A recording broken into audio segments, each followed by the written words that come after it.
फिलोरा में स्वाद है, क्वालिटी है। सबसे बेस्ट क्वालिटी इतने दिन से मेंटेन किए हुए, जबरदस्त। फिलोरा चाय एक नंबर लगती है, कड़क है चाय, बहुत अच्छा फ्लेवर है, यानी पीने में बहुत स्वाद आता है।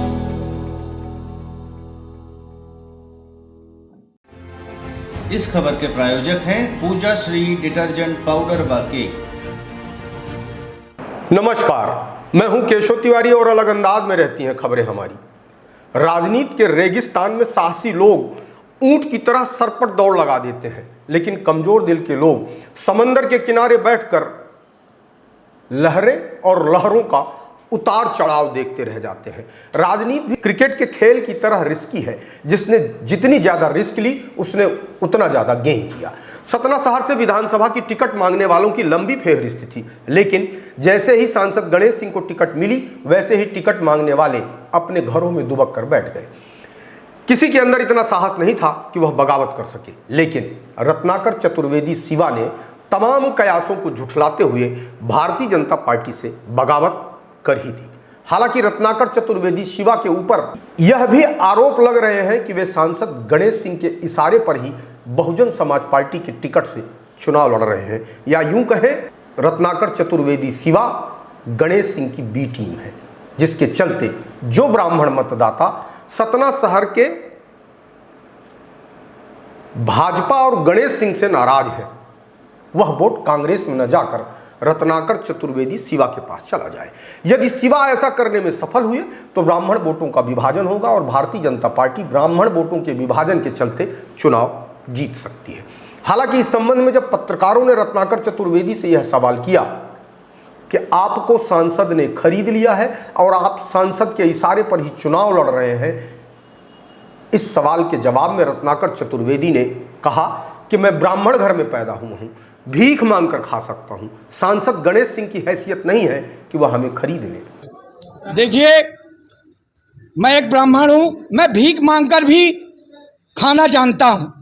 रत्नाकर चतुर्वेदी सिवा यही नहीं रुके, उन्होंने यह भी कहा कि आज सांसद की हर फैक्ट्री में माइंस है, वेयर हाउस है।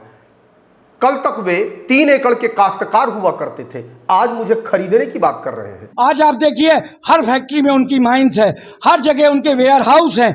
जो सांसद शुरू में कहते थे कि मैं 3 एकड़ का काश्तकार हूं, आज वो यह हल्ला कर रहे हैं कि उन्होंने हमें खरीद लिया। पत्रकारों से बातचीत करते हुए सिवा ने कहा कि भारतीय जनता पार्टी अपने कार्यकर्ताओं की हत्या कर रही है। उन्होंने ज्योतिरादित्य सिंधिया के दल बदल पर भी सवाल उठाया। भारतीय जनता पार्टी महिलाओं की बात करती है, लेकिन महिलाओं को महत्व नहीं देती। कि भाजपा हमेशा युवाओं को आगे बढ़ाती है, महिलाओं का साथ देती है और गरीबों को आगे बढ़ाती है। लेकिन विगत 15 साल हो गए मुझे ज्वाइन किए हुए, लेकिन मैं यहाँ देख रहा हूँ कि भाजपा सिर्फ और सिर्फ अपना फ़ायदा देखती है और उसे यह चिंता नहीं है कि सामने वाले के जीवन का क्या महत्व है, क्या नहीं है। आप देखें, पूरे मध्य प्रदेश में ऐसे कई अच्छे गद्दावर नेता हैं जिनका भाजपा ने खुद ही अपने कार्यकर्ता होते हुए मर्डर कर दिया। जैसा कि आप देखिए, जब सिंधिया जी ने ज्वाइन किया, लगभग 17-18 विधायकों के साथ ज्वाइन किया। उन विधायकों का क्या हुआ होगा जो विधायक इतने साल तक भारतीय जनता पार्टी के लिए काम किए, भाजपा से प्रत्याशी होकर लड़े, पर सरकार बनाना एक उनका लालच था। उस लालच के कारण इन्होंने अपने ही कार्यकर्ताओं की हत्या करना चालू कर दी और यह हर जिले में होता जा रहा है। इसलिए आज मैं भाजपा छोड़कर और भाजपा में ज्वाइन हो रहा हूं। एक सवाल के जवाब में उत्तेजित होते हुए रत्नाकर चतुर्वेदी ने कहा कि यदि सांसद 20 साल में 20 सवालों के सही जवाब दे देंगे तो मैं हार मान लूंगा।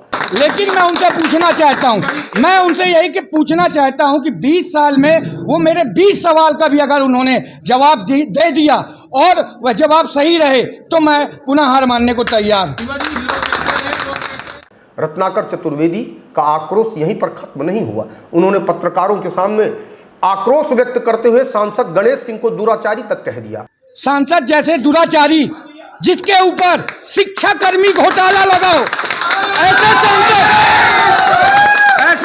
ऐसे सांसद मुझे शर्म आती है उन्हें सांसद कहने पर। शिक्षा कर्मी घोटालों में उन्होंने अपने रिश्तेदारों को, अपने नातों को भर्ती दिलवाया, जिसका कि खुलासा हुआ अब सवाल यह उठता है कि या तो रत्नाकर चतुर्वेदी को दुराचारी शब्द का अर्थ नहीं मालूम, और यदि मालूम है तो कायदे से उन्हें इस बात को सिद्ध करना चाहिए, नहीं तो किसी भी स्थापित नेता के ऊपर इस तरीके का मिथ्या आरोप लगाना कहां तक उचित है।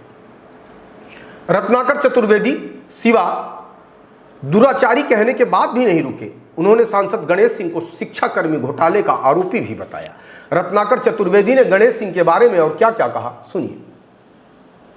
और जैसा कि आपने कहा कि सांसद जी द्वारा मुझे खड़ा किया गया, मैं आपको बता दूं, अगर कोई विकास पुरुष होता, कोई हमारे सतना का विकास किया होता, कोई हमारे युवाओं को रोजगार दिया होता, तो मैं निश्चित उसके लिए बिना पैसों के भी खड़ा हो जाता और उसे जिताता। लेकिन ऐसा दुराचारी सांसद जिनके ऊपर शिक्षा घोटाला, कर्मी घोटाला लगा हो, कितने घोटाले लगे।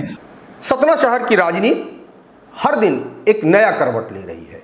पहले इस बात की उम्मीद की जा रही थी कि बहुजन समाज पार्टी से अनिल अग्रहरी सिवा चुनाव लड़ेंगे। 2-3 महीने तक अनिल अग्रहरी सिवा अपनी जेब में बहुजन समाज पार्टी की टिकट डालकर घूम रहे थे और यहां तक कह रहे थे कि हम जिसे चाहेंगे उसे टिकट भी दिलवा देंगे। लेकिन जब उन्हें खुद टिकट नहीं मिली तो उन्होंने बहुजन समाज पार्टी से इस्तीफा दे दिया। कांग्रेस के मनीष तिवारी के संदर्भ में भी इसी तरीके की चर्चा चल रही है, लेकिन अभी मनीष तिवारी की तरफ से कोई विस्फोट सामने नहीं आया है। रत्नाकर चतुर्वेदी मीडिया के सामने आकर जिस तरीके से सांसद गणेश सिंह पर हमला बोल रहे हैं, उसे देखते हुए 2 चीज स्पष्ट हो रही हैं। एक तो यह स्पष्ट हो चुका है कि करीब करीब बहुजन समाज पार्टी की टिकट पर रत्नाकर चतुर्वेदी सिवा ही चुनाव लड़ेंगे। दूसरी बात यह भी कही जा सकती है कि एक दौर ऐसा था जिस बहुजन समाज पार्टी का नारा हुआ करता था, तिलक तराजू और तलवार, इनको मारो जूते चार। आज वही पार्टी रत्नाकर चतुर्वेदी के घर में जाकर उन्हें बहुजन समाज पार्टी की सदस्यता दिलवाती है ना अपने आप में आश्चर्य। यह राजनीति है, यहाँ कभी भी कुछ भी हो सकता है। आप हमारी खबरें देखने के लिए विशालखबर.com, यूट्यूब, ट्विटर, इंस्टाग्राम, फेसबुक पर भी लॉगिन कर सकते हैं। और यदि आप विशाल खबर चैनल को देख रहे हैं और अभी तक सब्सक्राइब नहीं किया है तो विशाल खबर चैनल को सब्सक्राइब जरूर करिए, मजा आएगा।